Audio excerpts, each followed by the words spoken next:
بقالي 3 أيام عيني ما غمضتش. عقلي مش مستوعب إزاي قرار زي ده يتاخد في 3 أيام. إزاي كل الوعود دي تتبخر في لحظة؟ ده معناه إيه؟ معناه إنه كان مستنيها هي اللي تطلب الرجوع؟ معناه إنه مستعد يدوس على أي حد قصاده عشان يرجع لطليقته؟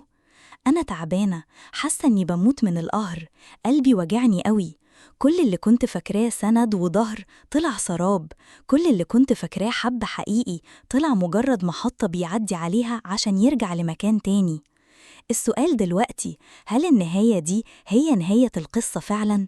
ولا ممكن يكون في بصيص أمل وسط الضلمة دي؟ وهل أي حد فينا ممكن يقع في نفس الفخ؟ دي كانت حكايتي، حكاية يمكن كتير منكم حس بيها أو سمع عنها. يمكن اللي حصل معايا ده يكون رسالة لحد تاني، يمكن يكون في طريق تاني أقدر أمشي فيه، طريق ألاقي فيه نفسي وكرامتي اللي اتهانوا. وانتوا رأيكم إيه في اللي حصل لفرحة؟ شاركونا تجاربكم المشابهة في التعليقات، وما تنسوش تعملوا لايك للفيديو واشتركوا في القناة عشان تشوفوا قصصنا الجاية.